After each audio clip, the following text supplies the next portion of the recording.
ምህላው ስለምነት ምህላ ደርሰን እግዚኦ ብለን እግዚአብሔርን ጠይቀን ነው ፍትሐቱ የሚከናወነው። ሕያዋን የሚባል የሕያዋን አምላክ እግዚአብሔር ይቅር በለን ማረን ብለን የምንጠይቅበት ሰዓት ስለሆነ ዛሬ በዚህ ሳምንት ለሚከናወኑት ነገሮች ሁሉ የመጨረሻው ስርዓተ ፍትሐት ስርዓተ ጸሎት ዛሬ ነው የሚደረገውና ወደዚያ ከመሄዳችን በፊት ፍትሕዎ ወአምጽእዎ ሊተ ፈትታችሁ አምጡልኝ በሚል ኃይለ ቃል እንማማራለን።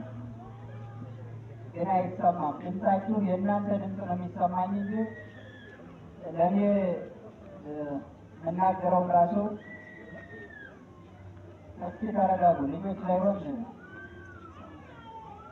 እንግዲህ ኑሮ የመጣ ዝናብ ከባድ ነው እና ይላሉ አባቶቻችን። መጥቶ የማያውቀው ሁሉ ሲመጣ አስቸጋሪ ነው። ኑሮ የመጣ ዝናብ ዓለም ሊያጠፋ ይችላል። የትም የቆየ ዛሬ ለፍትሐቱ ተብሎ እንደዚህ ቢሆንም ጥሩ ነው እያለ ግን በአንድ ቀን ፍትሐት መንግሥተ ሰማያትን ማግኘት አይቻልም። ዘላለም የተፈታን ለዘላለማዊ ከማሰሪያችን ካልተፈታን ዛሬ በምንፈታው ፍትሐት የእግዚአብሔርን መንግሥት ገንዘብ ማድረግ አንችልም። እየሰማችሁ ነው ልጆች፣ ወጣቶች? ዛሬ የፍትሐት ቀን የሱባኤ ቀን ሊጀመር ዛሬ የደስታይቱ ዕለት ናት። የታሰሩት የተፈቱበት ነው ብላችሁ መጥታችኋል። ግን ዛሬ ብቻ ተፈታችሁ ነገ ዙራችሁ የምትታሰሩ ከሆነ ውጤታማ ሊያደርግ አይችልም። ሁልጊዜም የታሰርን ሳይሆን የተፈታን መሆን አለብን። ከኃጢአት ማሰሪያ ሁልጊዜም ንጹሐን ሆኖ እየተባለ ይታወጃል። ግን መቼ ነስተን ሁልጊዜ ታስረን እጃችን ታስሮ አንደበታችን ታስሮ አይምሯችን ታስሮ ሰላም ከኛ ርቆ ነው ያለ።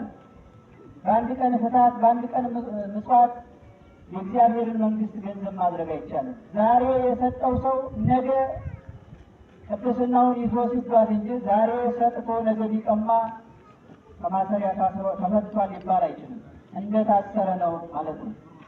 ስለዚህ ከወሪቱ ጨለማ መውጣት ያለብን ዛሬ ብቻ ሳይሆን ለዘላለም ብርሃን የሆነ እግዚአብሔር ብርሃንን ሲሰጠን ከብርሃን የራቅ የተለየ መልካሙ መንገድ ጨለማ የሆነብን ብዙዎች አለን።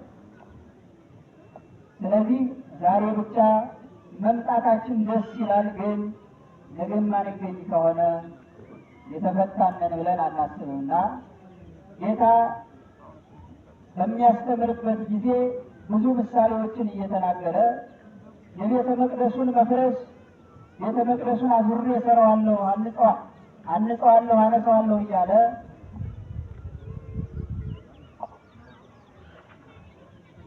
በዚህኛው ወንድማችን አንድ ለበቂ ያዝና በዚህኛው አንድ ሰው እግዚአብሔር ወደዚህ አለና የኢያሪኮ በኢየሩሳሌም ኢያሪኮ የምትባል ሀገር አለች። ማን ትባላለች?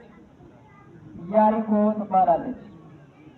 ኢያሪኮና ኢያሪኮ ማለት እግዚአብሔር ስራ የሰራባቸው ሀገሮች ናቸው። ደግሞ ይሄ አሁን የምታዩት ሰሌን የሚበቅልባት ሀገር ይሄ በሌላ ሀገር የማይገኝ በኢየሩሳሌም በኢያሪኮ ብቻ የሚገኝ ነው።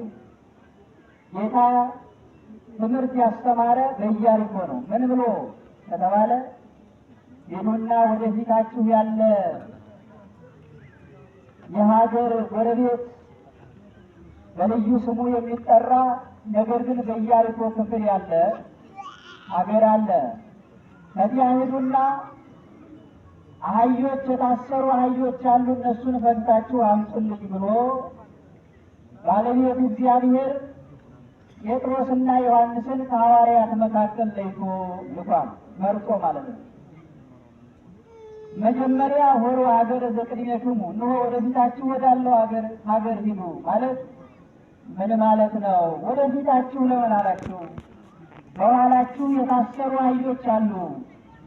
አላለም እግዚአብሔር። ወይም ደግሞ እግዚአብሔር የቆመው በተመሳቀለ ቤተፋጌ በተባለው ወበጽሐ ቤተፋጌ ተገቦ ደብረ ዘይት በደብረ ዘይት አጠገብ ባለው ፋጌ ተብሎ በሚጠራው ቦታ እግዚአብሔር ከዚያ ደርሶ ከተመሳቀለው ጎዳና ላይ ቆሞ እግዚአብሔር ምን አለ? ሁሉ ሀገር ዘቅኝቱም ወደፊታችሁ ወዳለው ሀገር ሄዱ አላቸው። ሁሉንም ሐዋርያት አይደለም ያለ፣ ከሐዋርያት መካከል ሁለቱን መርጦ ነው። ቅዱስ ጴጥሮስ የሐዋርያት አለቃ ነው። ቅዱስ ዮሐንስ ደግሞ የሕያዋን ምሳሌ ነው። ለምሳሌ ዮሐንስ ወንጌላዊ እግዚአብሔር ወደዚህ ዓለም መጥቷል፣ ዓለምን ለማሳለፍ በሚመጣበት ጊዜ በሰይፍ ተቀልፎ የሚሞት ነው። እስከዚያ ግን መሬትን አታያትም፣ ሞትን አትቀምሳትም ተብሎ የተነገረለት ሕያው ነው ዮሐንስ ወንጌላዊ። እግዚአብሔር ከሙታንና ከሕያዋን መካከል፣ ያ ቅዱስ ጴጥሮስ ከሙታን መካከል ነው ማለት ምን ማለት ነው? የሚሞት ነው፣ ዕለተ ምጽአትን የማይጠብቅ ነው። ከሕያዋን መካከል ቅዱስ ጴጥሮስን ከሙታን መካከል ማለት ነው። ከሕያዋን መካከል ዮሐንስ ወንጌላዊ ለይቶ ጠርቶ እንዲህ ያለ እግዚአብሔር ወሮ ሀገረ ዘቅድሜክሙ ወደፊታችሁ ወዳለው ሀገር ሂዱና የታሰሩ አህዮች አሉ፣ እናትና ልጅ ናቸው ይላል። ምንና ምን ናቸው? እናትና ልጅ። በዚህ ዓለም ይህ ዓለም የሰው ልጅ ሁሉ እናትና ልጅ ነው።